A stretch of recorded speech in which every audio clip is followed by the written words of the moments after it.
What's up, nerds? Welcome back. We're going to be continuing the theme of this week, which is war. So, in the spirit of that, we're going to be talking today about Dark Knights of Steel number 5.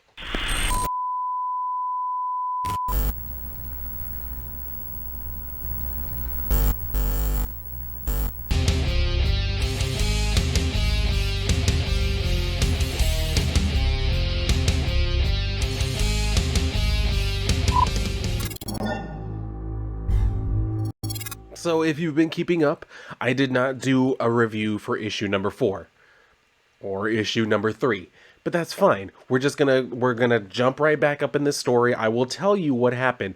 Basically, I believe the last thing I talked about was when Jor-El got killed by Green Arrow, basically. I think that was the last thing that happened. Or was the last thing that happened at the end of that issue when Zala, not Kara, Zala killed Jefferson's son. Something like that. Anyway, that happened, and then shit got even more complicated, basically. As you could imagine, now that people have died on both sides from both of these kingdoms, now there's basically a war coming. So that's why I'm saying the theme for this week is obviously war. But let's go ahead and jump right back up in this because, I mean, we're coming back at a pretty good time. I mean, based off of where I ended off of issue number 2, this is picking up at a pretty good time. So let's just kind of jump right into the story. So we're coming here and we are seeing this hall, this chamber, whatever, where they have the body of Jor-El, and we can see here where Zala is standing there. And that's when Clark comes in and he's telling her, like, oh, you came home. She says, Cal, part of me still didn't want to believe it. And he says, when did you hear? She says, 2 days ago. I'm sorry I didn't come straight home. I've been searching for the Green Man. But he tells her, you shouldn't have done that alone. And that's when she, like, kind of has a little bit of a freak out. She says, you know, I couldn't just do anything. I had to do something. Our father deserves justice. So he holds her and says, justice will be done, my sister, I promise. But we leave them for now to go over to Hob Forest. And this is where we see Harley Quinn, who's walking through the forest. And yes, if you've been following along modern DC comics for longer than, I don't know, 5 minutes, you know exactly who it is she's looking for. So she's here in the forest, obviously looking for Poison Ivy, and she does find her because a vine wraps around her ankle and then pulls her towards Poison Ivy. So she's saying, don't do anything rash, I was sent by the queen, to which Poison Ivy says, I recognize no queen. But she says, I know, which is why I'm the one talking to you. But she asks her, does the Batman still want to put me in a cell? And Harley's just like, well, I mean, probably. It's what he does. So Poison Ivy tells her he's scared, but she says not for himself. And Ivy says it amounts to the same thing. So anyway, Harley kind of fills her in, telling her the king died, he was attacked from your forest. General Waller wants it burned, to which Ivy says, well, she can try. But Harley tells her, or you can agree to help us. And she asks her with what? So she says, instead of a threat, this forest could be a line of defense. You could be a line of defense. But Ivy tells her, I won't help the elves, I don't trust them. But I will always help you, Quinn. No danger will be allowed through the forest. And she, basically thanks her. And yes, I mean, there is not a single modern DC comic that can have these two characters existing in the same place at the same time without at least one of them feeling a romantic and or sexual attraction toward the other. It's part of the comics Bible now. It's a thing that has never been, but all of a sudden somebody decided it's going to be a thing, and now it has to be a thing every single time either or both of these characters are in any comic ever, anywhere. So we see where Ivy is saying, in return, you will live here with me. Now, here's where it takes a little bit of a twist, because, like I just mentioned, they're always having them do this whole thing, and as you can see, that's basically what they're alluding to here. But I will give Tom Taylor, I'm not in the interest or the business of giving DC Comics or any of their staff any amount of leeway on any bullshit, but here's where I will give Tom Taylor the smallest, tiniest shred of credit, where he has this thing. So Poison Ivy grabs Harley Quinn's hand, and then Harley looks down and says, this again? But she says, this always. And that's when Harley starts to pull away. She says, my lady, I'm always happy to visit, but you have your world to protect, and I have mine. Respect that. But Ivy tells her, and bury any would-be invaders for you. And she says, exactly. Is that so much to ask? She tells her, I would bury an army for you, to which Harley very correctly says, impressive. Not many people can find that perfect balance of romantic and horrifying. And I mean, you've just never met me, Harley. Anyway, so Ivy says, well, she notices something, and then Harley's asking her, what is it? She says, the trees feel someone flying over them on the wind. Would you like them taken care of? But she asks, can I have a look first? So they go up, and then that's when they're looking. She says, well, and then Harley's like, yeah, that could be a problem. So we see where it's Wonder Woman. Diana is flying in on her little Pegasus horse, and then she gets stopped also by the vines. So those kind of trap the horse and her cape for whatever reason, but she's able to dive down through them and land on the floor. Or on the forest floor, I guess, would be a more appropriate description. But anyway, Diana tells her, stand aside, Forest Witch, and of course Ivy denies that, so she kicks over like a tree, picks the bitch up, and then slams it down and says, stand aside. But Ivy says, you will not be allowed to harm this forest any further, and then starts to wrap her in vines. She says, you will not pass through it, invader. But that's where Diana's starting to tell her, like, you really think you can hold me?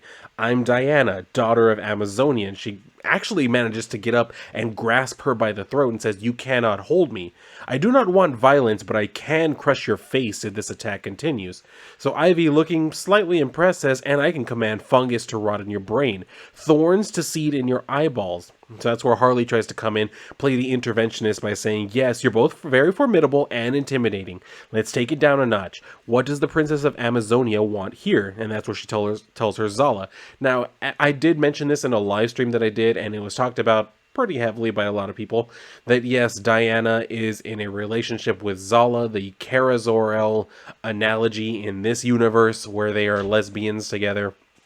So, I mean, there's not much we can do about it. They're lesbicans. So, the Lebesians are going to do what they want to do.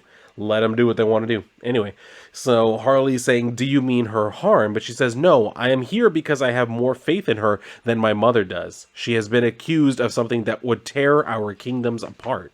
So that's when they actually, Zala and Clark show up. And Zala says, and what have I been accused of? So Harley goes up talking to them, saying, what are you doing here? And Clark says, we have he's here, he's called Kal-El. So I'm just going to keep calling him Clark because we all know, Superman is Clark Kent, whatever. So he says, we have very good hearing and you were knocking down trees, to which Harley's like, oh yeah. So Zala tells Ivy to release Diana, and she says, you're a little too used to giving orders and having them followed, princess. So Harley pleads with her, please let her go or whatever. And then Diana says, and also my Pegasus. So Ivy relents and says, fine. And then we see where she's letting her go.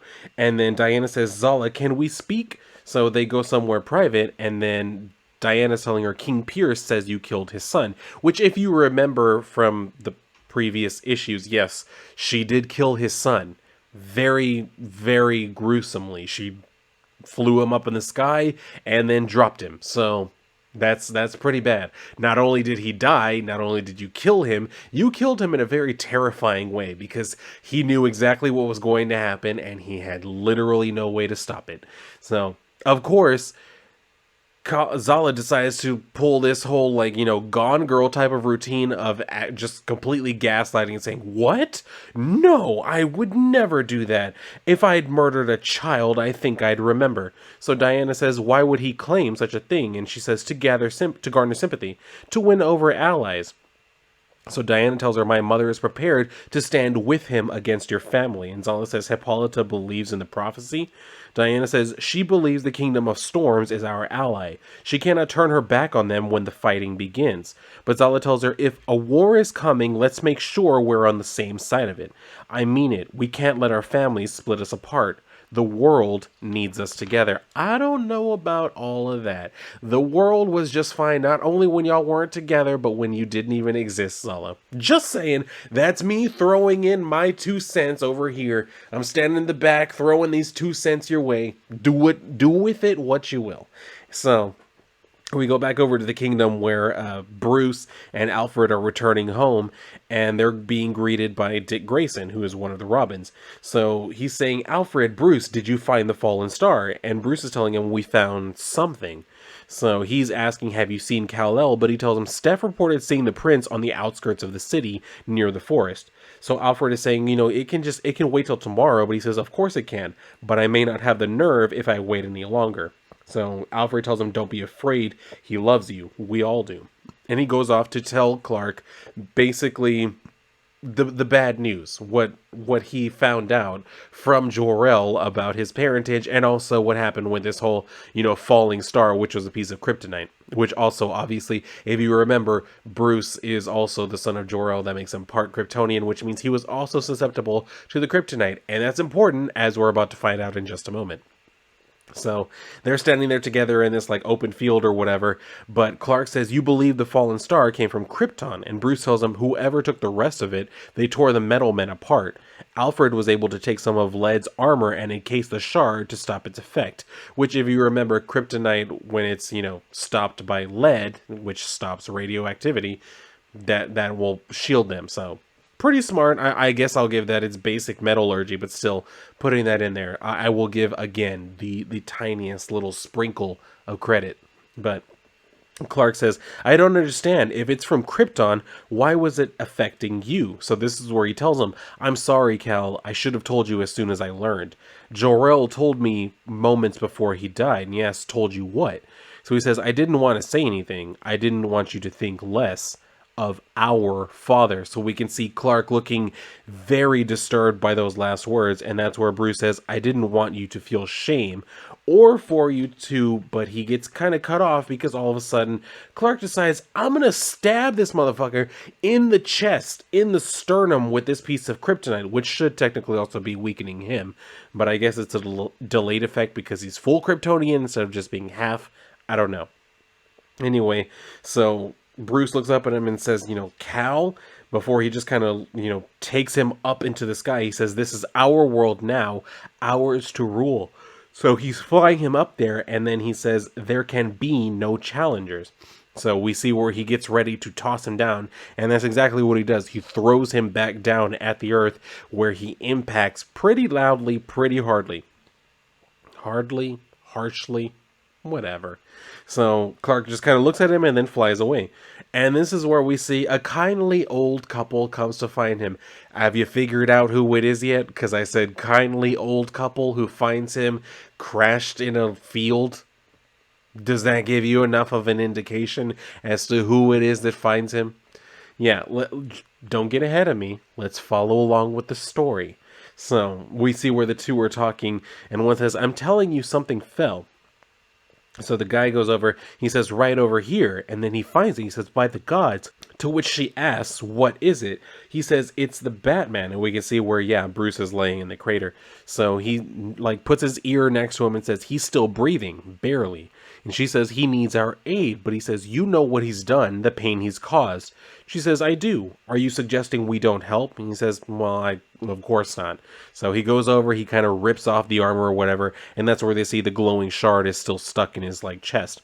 So he's telling her, the wound doesn't look to be deep, but I think this thing is poisoning him. She says, okay, well then pull it out. So that's exactly what he does. He goes and he pulls out the piece, which does cause Bruce even more, pain and harm.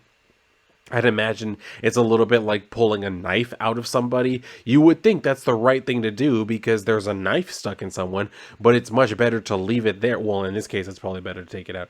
But I'm just saying, if you're ever in a situation where you see someone who has a knife or a sharp thing stuck in them, leave it there. Don't pull it out because then they will bleed out. So maybe that's not what's going to happen here, but we'll find out. Anyway, so he says he's not what he's supposed to be. She says, no, let's get him to the palace. But Bruce sits up and yells out, no, no palace. So they kind of pick him up. And then she says, put him on the cart. And he says, and then what? You want to take him home? She says, yes, Jonathan, it's what we do with lost souls. So they kind of go back to their home, or they're on their way back home. And then he tells her, your compassion will be the death of us one day, Martha Kent. So that's where the issue leaves off for right now. The series overall hasn't been bad. It's been all right compared to some of the other stuff that Tom Taylor is writing at the moment. It's definitely better than that, but again, it's definitely not by any means perfect. I am enjoying the story though. I just mostly because I just want to see how this is going to work out. I want to see a full-scale war, but for some reason I get the feeling they're going to not give me that.